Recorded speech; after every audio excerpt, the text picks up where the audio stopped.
A sociedade e a luta entre o bem e o mal. Senso de justiça. Não é necessário mencionar, mas seria muito natural discorrer sobre esse tema.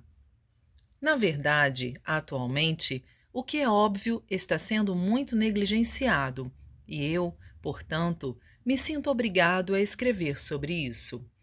Observando todos os aspectos da sociedade, podemos dizer que quase não se vêem pessoas imbuídas do senso de justiça, as quais pensam exclusivamente em seus interesses em qualquer situação. Quando às vezes alguém fala em justiça, simplesmente é ignorado e tratado como antiquado, sendo até mesmo menosprezado. Então, se as pessoas procederem pensando só em si mesmas, será que as coisas correrão bem? Muito ao contrário do esperado, ocorrem mais fracassos e mais desgraças do que sucesso. Apesar de viverem essa situação repetidamente, sem desconfiarem de nada, levam a vida normalmente. Esta é a realidade do mundo atual. No entanto, a nosso ver, existe uma causa evidente que as pessoas não conseguem perceber. Qual seria essa causa? É justamente o que digo: a escassez do senso de justiça. A maioria dos seres humanos é prejudicada o tempo todo pelos maus pensamentos e, devido às máculas que envolvem sua alma, não conseguem enxergar o motivo dos fracassos e desgraças. Pela observação que venho realizando há longo tempo sobre a sorte ou a má sorte, não tenho dúvida sobre a sua compreensão. Onde se encontra, então, a causa fundamental da falta do senso de justiça? Sem dúvida, a causa é o desconhecimento da existência do mundo espiritual, que é invisível, mas existe verdadeiramente. Nesse mundo, existe a lei de Deus, que, diferentemente da lei dos homens, julga as ações humanas com severidade e sem parcialidade. Lamentavelmente, por não saber que isso ocorre, o ser humano, mesmo ouvindo falar, não consegue acreditar e, assim, cria a causa da própria infelicidade inconscientemente. Dessa forma, as pessoas, na maioria, são hábeis ao falarem, tentam mostrar apenas as aparências e sempre se esforçam arduamente, a fim de mostrar um valor muito além do que possuem realmente. Não obstante, isso é inútil, pois, como eu já disse, o olhar vigilante de Deus percebe o íntimo do ser humano e define sua boa ou má sorte, medindo com exatidão o bem e o mal. Se uma lógica tão evidente como essa deixasse de ser percebida pelas pessoas com baixo nível de instrução, ainda seria compreensível. Mas o que dizer das pessoas cultas e ilustres de alta reputação e fama? Isso se verifica porque elas enxergam apenas a parte exterior do mundo material e desconhecem o fundamental mundo espiritual, que está na parte interna. Consequentemente, tentam espremer uma inteligência que não possuem e se esforçam para enganar as pessoas, achando que isso é ser esperto. Por esse motivo, podemos dizer que tais pessoas são dignas de piedade. A prova disso está nos resultados, que são sempre o inverso. Mesmo assim, não percebem que, na realidade, as coisas não lhes correm bem. Independentemente da classe social, pensam assim e, portanto, só tendem a crescer o número de criminosos e a insegurança social. Assim sendo, alguém, por mais que deseje realizar algo de útil na atual sociedade, encontra obstáculos que o levam ao fracasso. Apesar de seus esforços, passa por grandes dores em vão. Por vezes, acaba sendo alvo dos jornais ou ações judiciais. Considero as pessoas às quais me referi como um grupo de pessoas estúpidas espertas e tenho me esforçado o máximo com o desejo de despertá-las a todo custo. Para isso, evidentemente, não há outro recurso senão fazê-las reconhecer a existência de Deus, o que também tem sido muito difícil. Isto porque, na atualidade, quanto mais alta a posição social, pensa-se que o ateísmo é uma condição para alguém ser considerado culto. Desse modo, para fazer com que elas compreendam realmente, devemos criar uma oportunidade a fim de que possam presenciar os milagres. Eis porque, fazendo uso do poder que me foi concedido por Deus, atualmente tenho manifestado surpreendentes milagres e sinto-me feliz em saber que, finalmente, esse fato está sendo reconhecido pela sociedade. Explicando melhor o princípio acima exposto, a justiça em si é o próprio Deus e a maldade é o próprio Satanás. Portanto, Deus é a justiça e Satanás a maldade. Em sua essência, Deus aprecia a felicidade e Satanás a desgraça. Por essa razão, a felicidade ou a infelicidade do ser humano dependem da sua maneira de pensar. Portanto, o fundamental é compreender essa verdade do fundo do coração. Por essa razão, ninguém poderá ser feliz se não se fundamentar no senso de justiça. Vemos, portanto, que não há nada mais prejudicial que o mal. Costumo sempre afirmar: pessoa má, teu nome é tolice. Se as pessoas compreenderem essa verdade, poderão, a partir de agora, percorrer o caminho da felicidade. Entretanto, para isso ocorrer, existe uma condição. Quando se fala em justiça, existem dois tipos: a não verdadeira e a verdadeira. A primeira é a justiça menor, de interesses individuais. A média, não sendo verdadeira, se interessa prioritariamente pelo próprio grupo social e nação. Todavia, a segunda é a justiça ampla, que é a verdadeira, e tem a humanidade como prioridade. Por exemplo, a fidelidade aos pais e ao imperador, no fundo, possui um princípio egoístico, constituindo a justiça não verdadeira. O Japão foi derrotado na recente guerra porque se baseou em uma justiça não verdadeira, que visava apenas ao próprio benefício. Somente a justiça ampla, que objetiva benefícios para o mundo inteiro, é que proporciona a eterna prosperidade. Esta é a verdade. Evidentemente, o mesmo pode ser dito em relação à religião.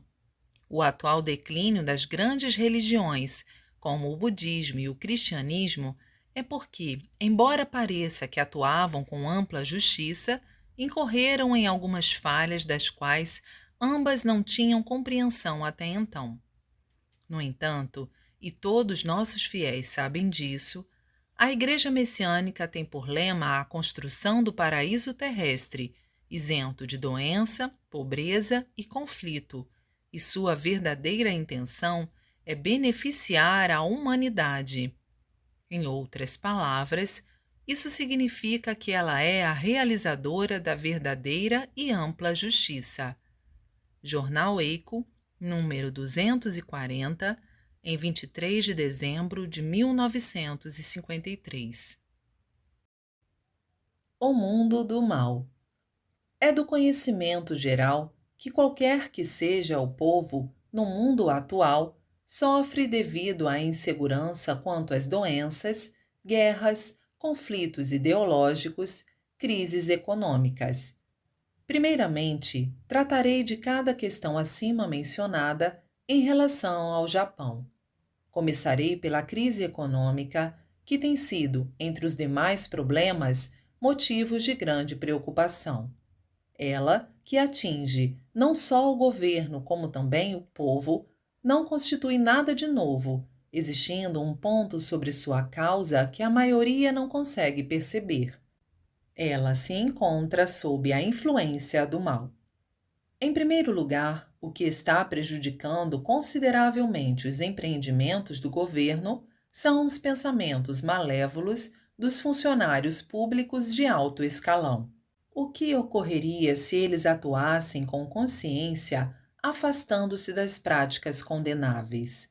Evitar-se-ia o desperdício de recursos, pois esses funcionários teriam a consciência de que todas as despesas são provenientes dos impostos pagos com o sangue e o suor do povo, e não teriam coragem de gastá-los de forma a causar prejuízos.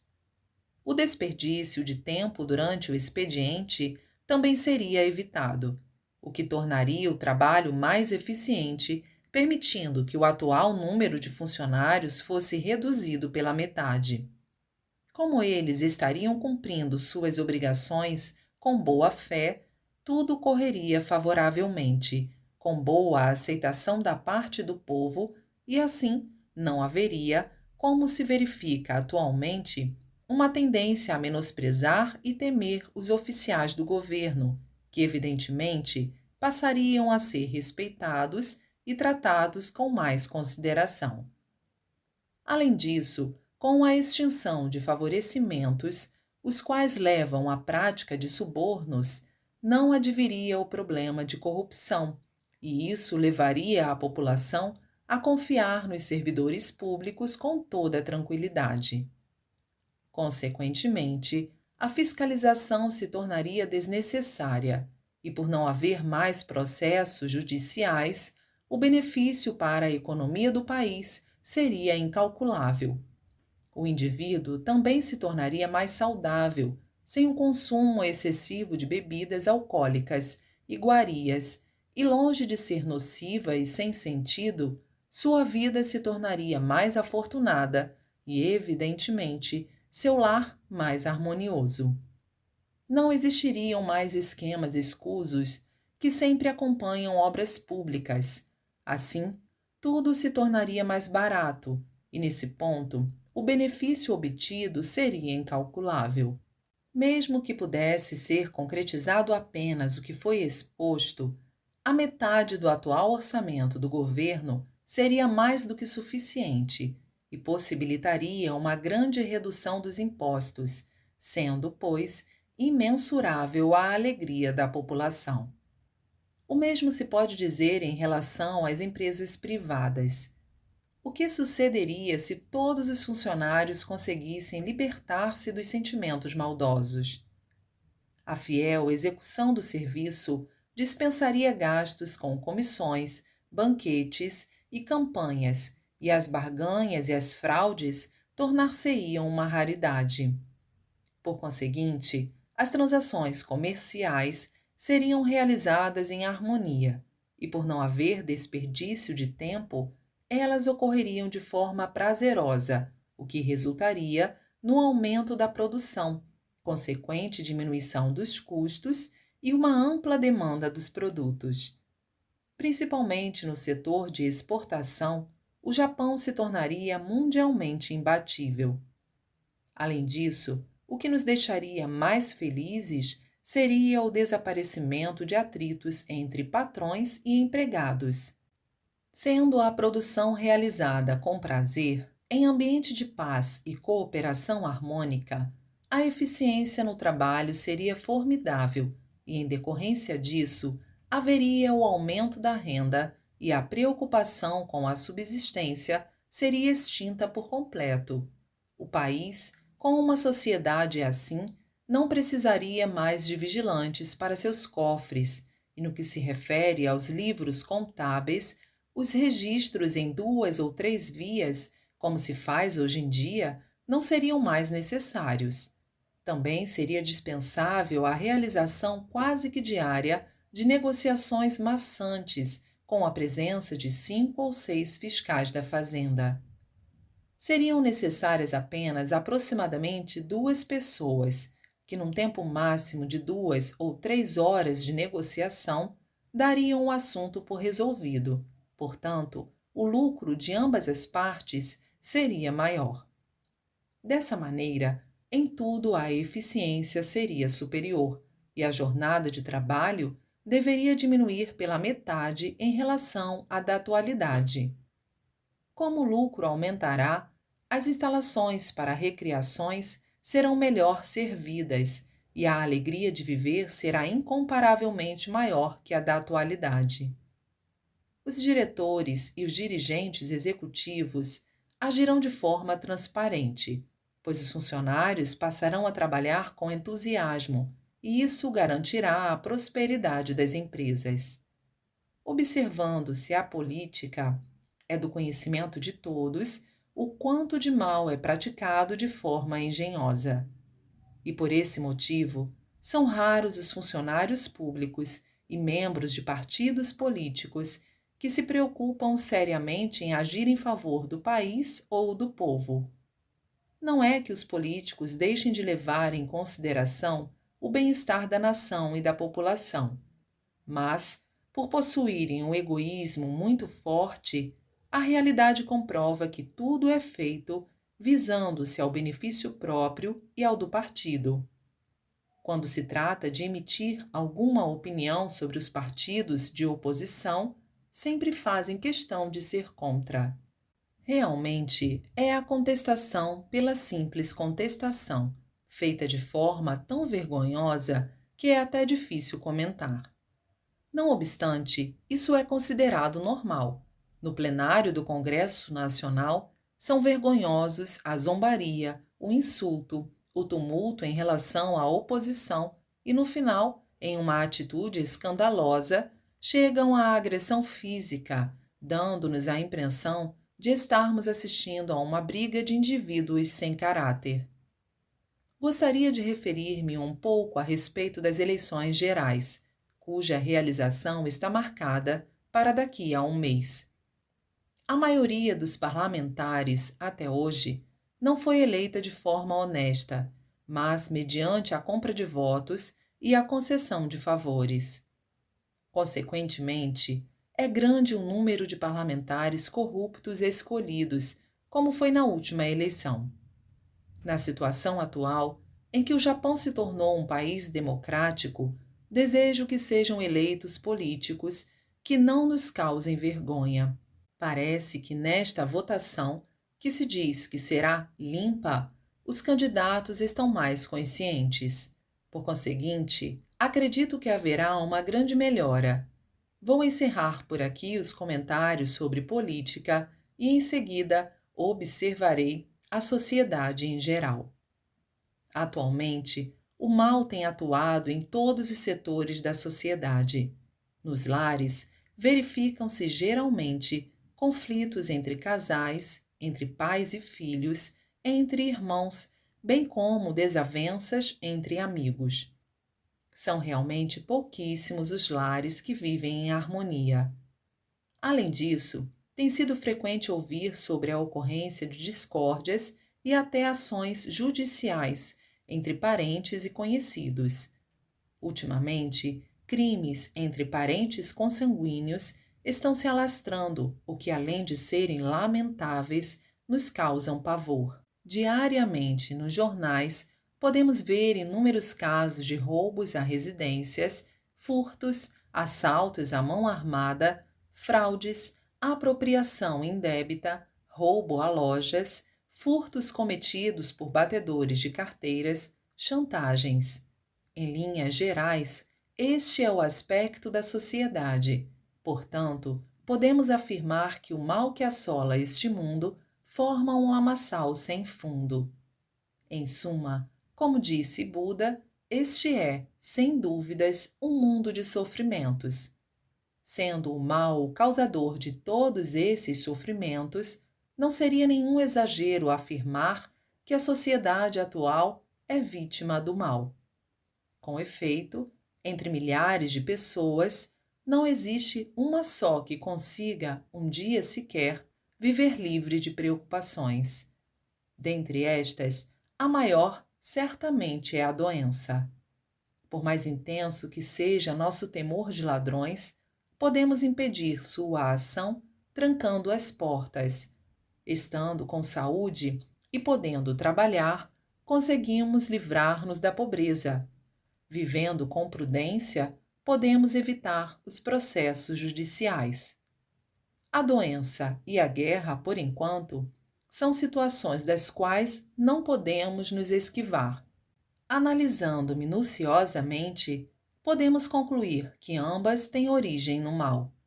E uma vez que todas as desgraças provêm do mal, está por demais claro que sua extinção só será possível por meio da religião. Será que os intelectuais do mundo entendem isso ou não? Fica difícil chegar a uma conclusão. Jornal Eco, número 174, em 17 de setembro de 1952. Exclusão do mal. O que é o mal? Mal, sem dúvida, é atemorizar o próximo, causar-lhe sofrimentos e prejudicar a sociedade para a obtenção de benefício próprio. Por causa do mal, os danos individuais e sociais são grandes. Pode-se dizer que não há ninguém que, em maior ou menor proporção, não seja vítima do mal. Por exemplo, para impedir a entrada de ladrões em suas residências, as pessoas se veem obrigadas a diminuir o tamanho das janelas, mesmo se sujeitando à má circulação do ar no interior da casa, a trancar bem as portas e a mantê-las fechadas mesmo em pleno calor do verão. Para se ausentar, deixam alguém de guarda. Do mesmo modo, somos levados a nos acautelar de quem nos acena com negócios vantajosos e a observar tudo com desconfiança. Os comentários sobre roubos na vizinhança e as notícias dos jornais perturbam o nosso sono. Sair à noite, principalmente mulheres desacompanhadas, é muito perigoso. Não podemos descuidar-nos dos batedores de carteiras nos transportes coletivos. Entre os empregados, há os desonestos e nas casas comerciais é necessária toda a atenção para evitar a ocorrência de furtos. Enumerando tais fatos, veremos que na maioria das vezes sentimos-nos cercados de trapaceiros e não conseguimos viver uma vida tranquila. Eis a situação da sociedade atual em que vivemos. E não é só isso, pois para os pais existe a preocupação de os filhos adolescentes serem expostos às tentações. As esposas se preocupam com os maridos no que se refere às diversões e às amantes, e os maridos com a fidelidade das esposas. Além dos inesperados prejuízos nas empresas privadas, são enormes as despesas do governo para manter os órgãos de segurança, como a polícia e os tribunais de justiça. As casas comerciais e as empresas constroem sólidos depósitos e, como medida preventiva contra a má ação de seus funcionários, instalam cofres, criam livros de registro, notas e recibos, além do necessário, selando-os e carimbando-os um por um, o que exige um número maior de funcionários. Nas fábricas, há necessidade de atentar para o furto de matérias-primas e prevenir-se contra as fraudes dos empregados por ocasião do desvio de mercadorias e de pagamentos. Mercadorias fora das especificações, greves mal intencionadas ou sabotagens, lucros extorsivos dos capitalistas, podemos afirmar que não há o que não tenha causa direta no mal. Atualmente, a corrupção dos funcionários públicos é praticada quase que publicamente. Ouve-se que as matrículas nas escolas são obtidas por meio de gratificações. É sabido que só se conseguem os alvarás nas repartições públicas agindo nos bastidores. É muito rara a ocorrência de imparcialidade em vários setores da sociedade.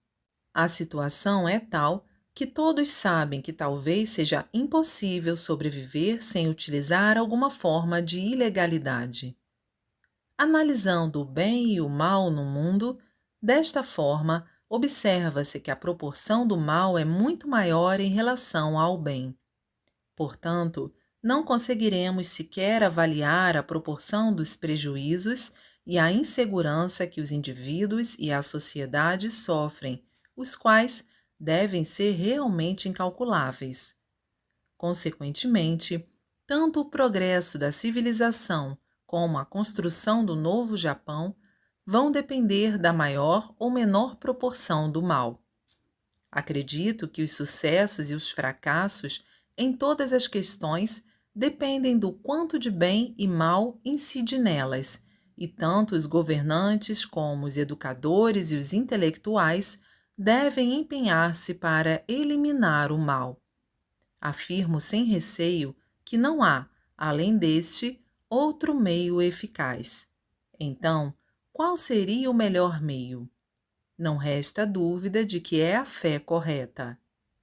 Coletânea Assuntos sobre Fé, em 5 de setembro de 1948. A origem da corrupção. Ultimamente, têm surgido sucessivamente casos de corrupção, o que está deixando a todos fartos dessa situação. Certamente, nunca tem vindo à tona tantas ocorrências ao mesmo tempo como desta vez. Evidentemente, o julgamento imparcial realizado pelas autoridades mostrará quem são os inocentes e quem são os culpados. Entretanto, a gravidade do problema da corrupção não se esgota no simples julgamento.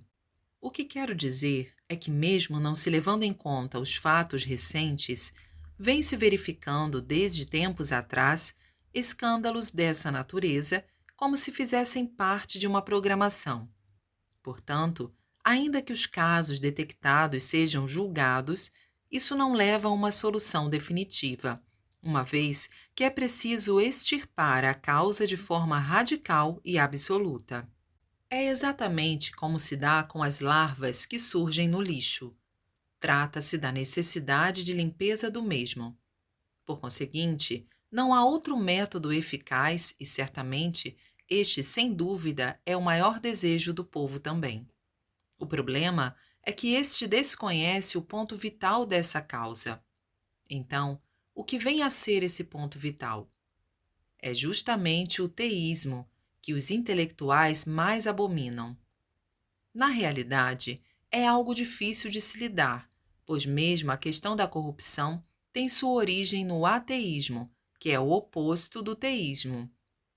O ateísmo, sem dúvida, é o pensamento descabido que leva as pessoas a achar que, mesmo que pratiquem atos desonestos, se agirem com astúcia e não forem vistas, nada lhes advirá.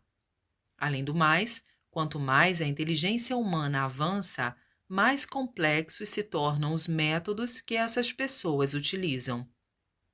Atualmente, a maioria acha que agir assim é a condição fundamental para ter sucesso na vida. O interessante, porém, é que quando se tenta colocar de fato essa forma de pensar em prática, nada corre como se espera. Por que será?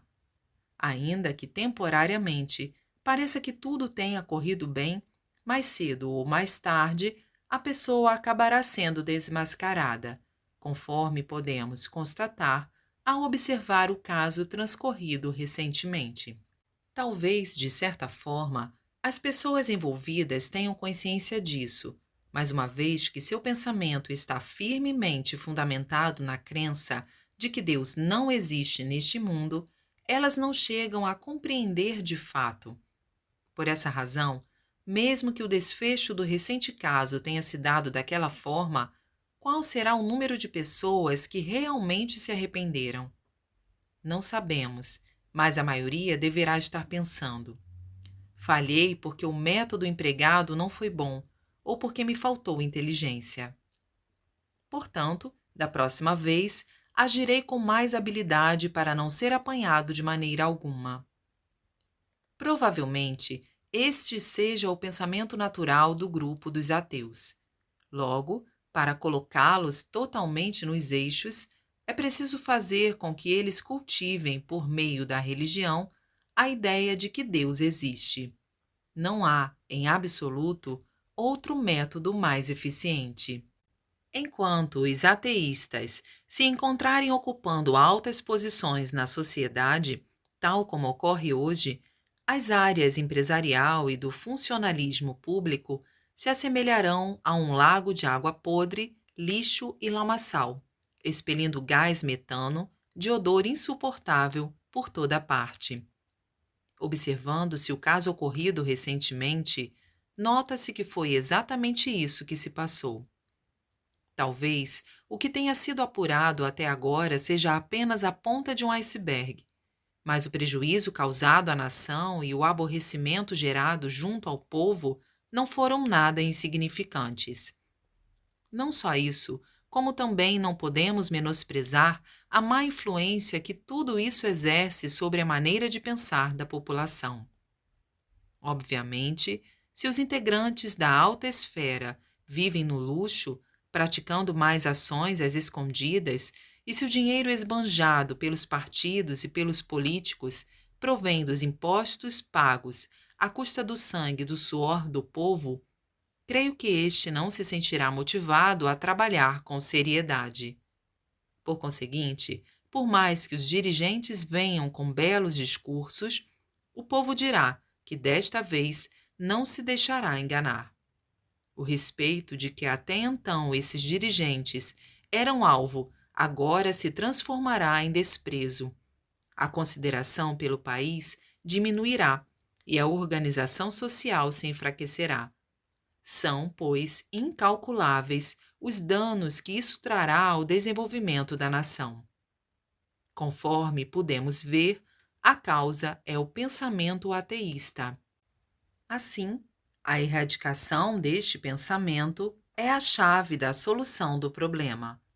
Para tanto, é preciso fazer com que as pessoas se conscientizem da existência de Deus por meio do trabalho dos religiosos. É preciso incutir nelas a sólida crença de que, mesmo que consigam enganar o próximo, não conseguirão enganar a Deus.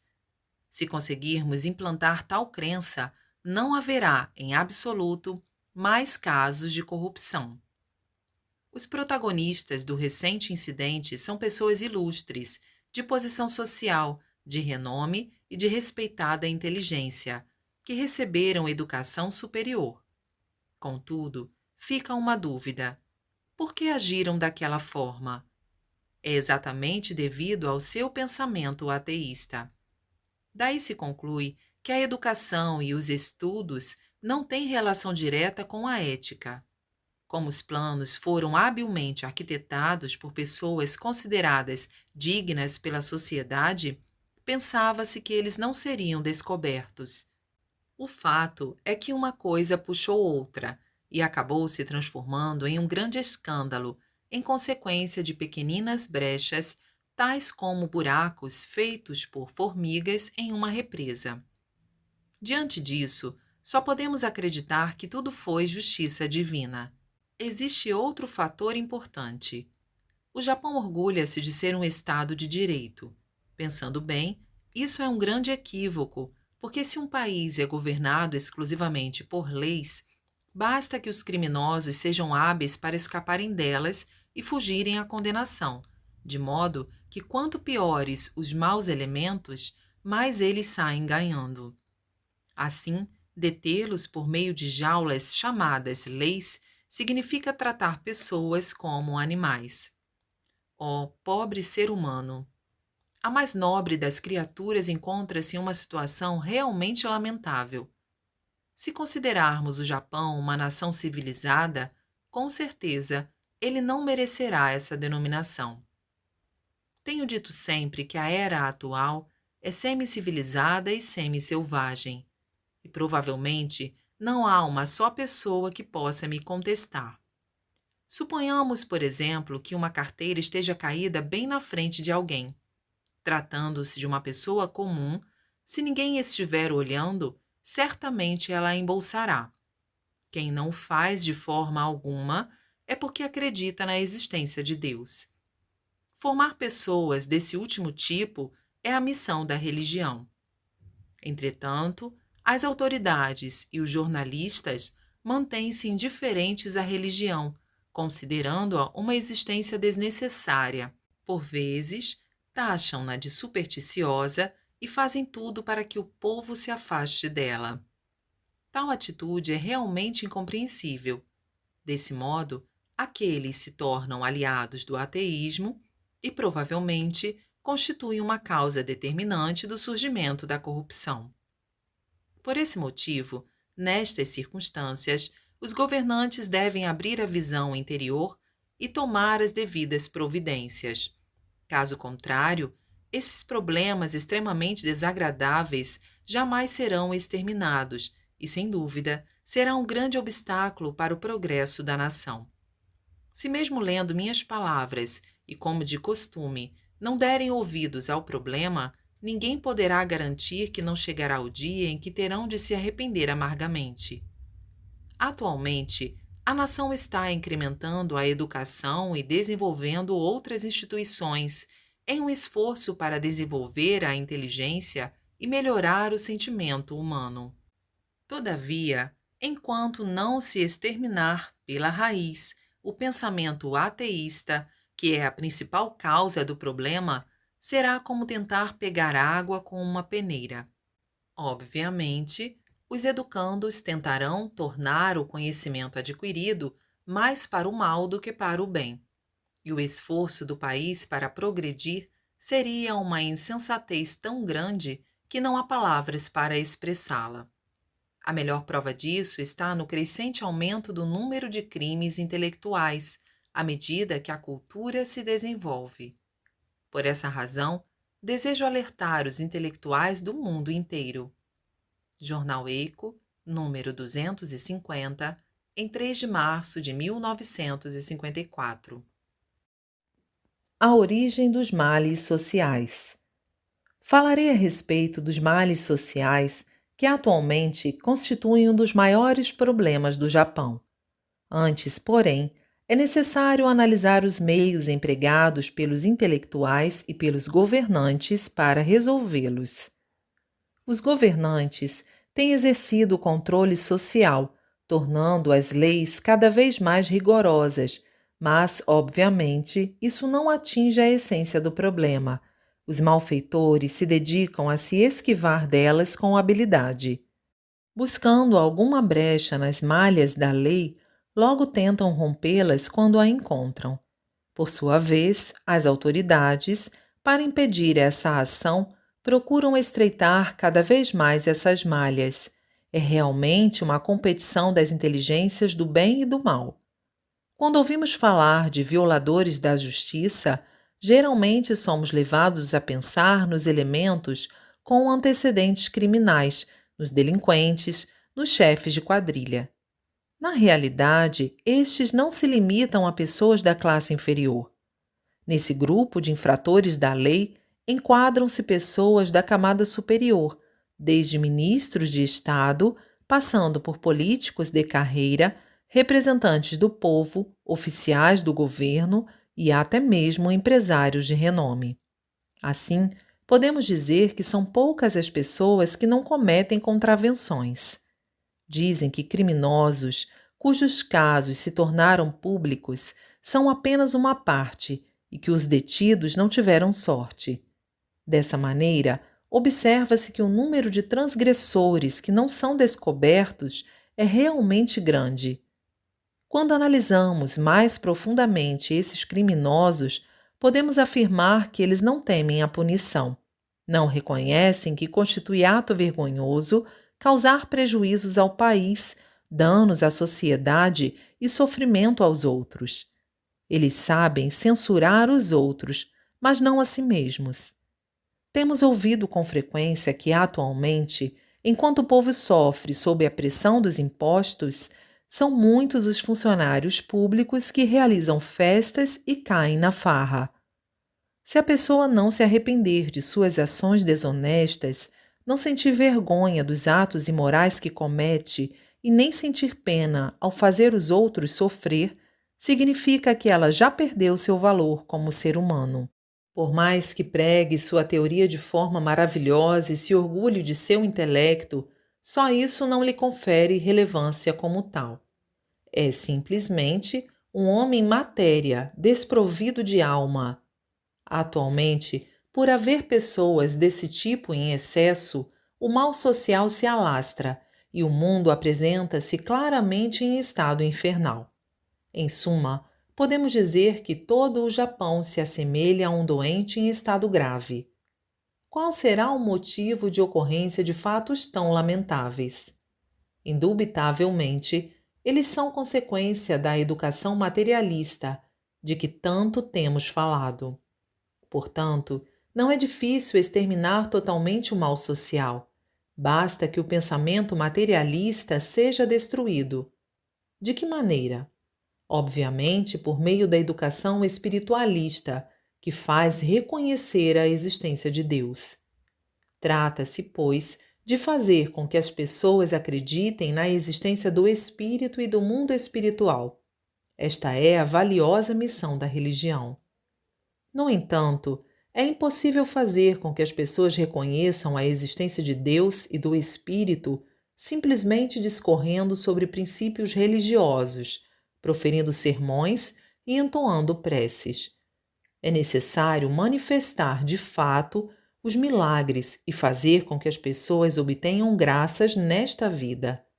Não há, em absoluto, outro meio para abolir o pensamento materialista.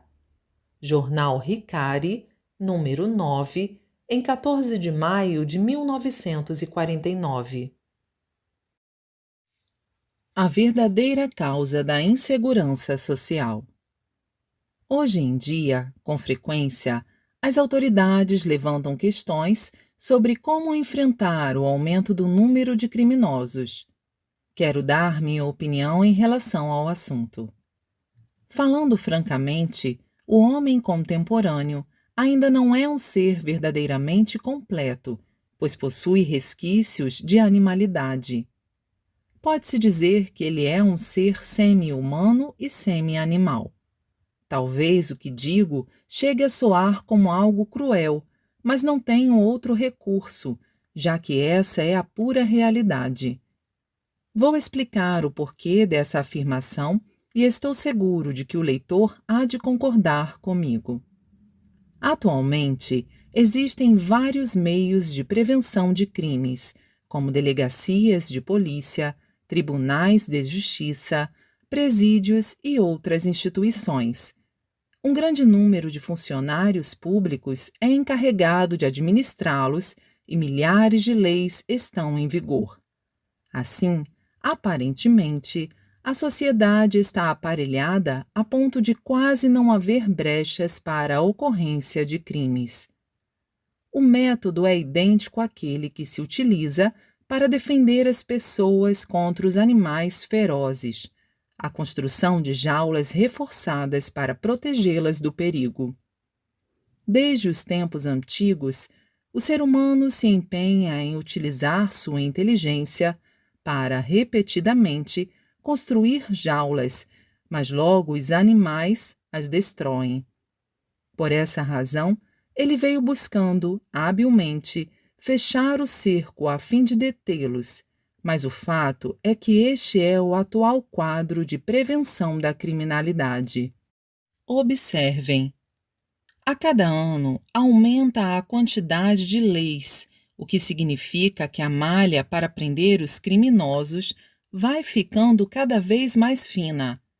Torna-se necessário tratar os homens-animais dessa maneira, porque eles, procurando romper a jaula, afiam suas garras e presas, acarretando insegurança social. Com efeito, ainda que externamente aparentem ser pessoas, interiormente são como animais. Se fossem verdadeiros seres humanos, teria surgido uma sociedade em que as jaulas seriam desnecessárias. Quem jamais pratica o mal, esteja onde estiver, pode ser chamado de autêntico ser humano. Por mais que a cultura progrida, a contínua decadência moral nos mostra que o método de romper a jaula é mais eficiente que o da prevenção. Este é o motivo pelo qual sempre afirmamos que a cultura da atualidade é uma cultura tendenciosa, em que só houve o progresso do materialismo. Assim sendo, um mundo sem leis, instalações ou dispositivos de segurança é, de fato, o mundo de seres humanos. Podemos dizer que o objetivo pelo qual estamos nos esforçando é justamente a construção deste mundo. Jornal Ricari, número 25, em 3 de setembro de 1949.